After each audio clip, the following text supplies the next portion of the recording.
વાદી બહાદુરભાઈ જયસિંહ, રહેવાનું મારું ઠેરકા ઝાલોદ તહેસીલ, જિલ્લો દાહોદ।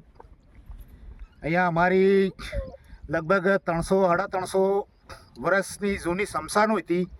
એ બધી આ લોકોએ લાલસિંહભાઈ, દશરથભાઈ લાલસિંહભાઈ અને ભરતભાઈ હામજીભાઈ 4-5 જણાએ આ તોડી નાખેલ છે, આગી તોડી નાખી। શનિવારે 2026 શનિવારને રોજ 4 તારીખથી માંડીને આ તોડી નાખેલી છે। અમે પોલીસને જાણ કરી, પોલીસ સ્ટેશન ગયા। અમે પોલીસ સ્ટેશન ગયા એટલે કાશી અરજી લખી, ત્યાં અમને કીધું બહાર બેહો એમ કરીને। તો એ લોકો આવ્યા અને સ્થળ ઉપર કોઈ દેખ્યું નહીં, કોઈ સુનવાઈ નહીં કરી। પછી અમે અમારી અરજી લખી, અમારે મામલેદારમાં પ્રાંત સાહેબને અમારી અરજી આપેલ છે, આ આપી છે। પછી એના પછી કલેક્ટર સાહેબને દાહોદ બી અમારે એક અરજી આપી છે। પછી એસપી સાહેબને બી અમારે અરજી આપી છે। ઝાલોદ મામલેદાર સાહેબને બી અમે અરજી આલી છે। શનિવાર રોજ 2026 7મા મહિનાની 4 તારીખે શનિવાર રોજ બનાવ બનલો છે। અમે રવિવારે આવી અને પોલીસ સ્ટેશને ગયા તો અમારી કોઈ પાકી અરજી લખી નથી પોલીસવાળાએ, અમને કાચી અરજી લખી અને આવ સાલો તમે જાઓ આવીએ છે એમ કરીને અહીંયા કોઈ આવ્યું નહીં। અમે અમારી 200થી 150 સમાધુ હશે, 7-8 પેઢી અમારી વાદી સમાજને થઈ ગઈ। અમારા ડોહા પૂરા કરતા આવ્યા, સમાધિ કરતા આવ્યા અને અમે કરીએ।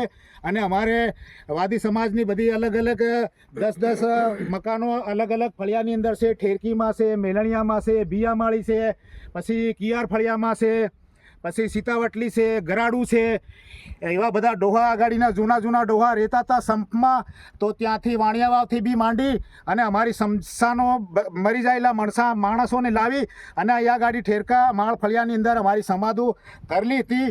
અને આ સરકારી જમીનમાં પડલી હતી। અમારે કોઈ નવી સમાધિ બનાવી નથી કે કોઈ આદિવાસીના ખેતરમાં અમે જાય અને નવી સમાધિ બનાવી નથી કે એ લોકો પાસે અમારે પડાવી નથી કે અમારે નવો રેકોર્ડ નથી પાડ્યો કે નવી સ્મશાન નથી। આ બધા પત્રા જોવાય છે, એટલી બધી સ્મશાનો હતી। કમસે કમ 200થી 150 સમાધિ અમારી અહીંયા ઠેરકા ગામમાં હતી માળ ફળિયાની અંદર। તો આ લોકોએ તોડી નાખી, કોઈ અમને જાણ નથી કરી, કોઈ સરપંચને પૂછ્યું નથી કે તમે આ કરજો કે ફલાણું કરજો કે ઢેકડું કરજો। અમે ફરિયાદ નોંધાવા ગયા। મારું નામ છે વાદી દિવાનભાઈ જવાનસિંહ, ગામ ઠેરકા, માળફળી, તાલુકો ઝાલોદ, જિલ્લો દાહોદ।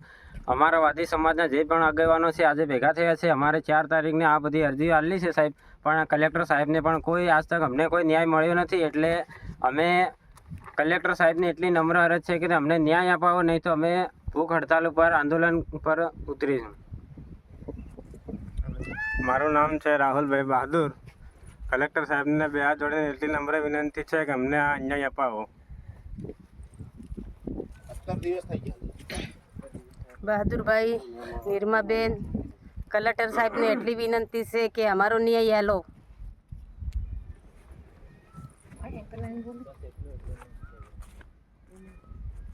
શું નામ છે તમારું? મારું નામ લીલેશ અમરસિંહ છે। હવે અમે સ્થળ ઉપર અહીંયા શનિવારે આજે ઘટના બની અહીંયા કે લાલસિંહભાઈ કરીને નામ છે, ટ્રેક્ટરવાળાના જમીન ખેડી અમારી સમાધો ખેડી નાખી। અહીંયા વર્ષોથી અમે અમારી સમાજની અંદર, વાદી સમાજની અંદર વર્ષોથી સમાધિ કરતા આવ્યા અને અમે કરીએ, અમારી પરંપરા પહેલેથી કરીએ। તો આ લોકોએ ખેડી નાખી। આ બધી સમાધિ છે અમારી કળહી કુટુંબ, અમારો પરિવાર બધું આવીને અહીંયા બેઠા છે।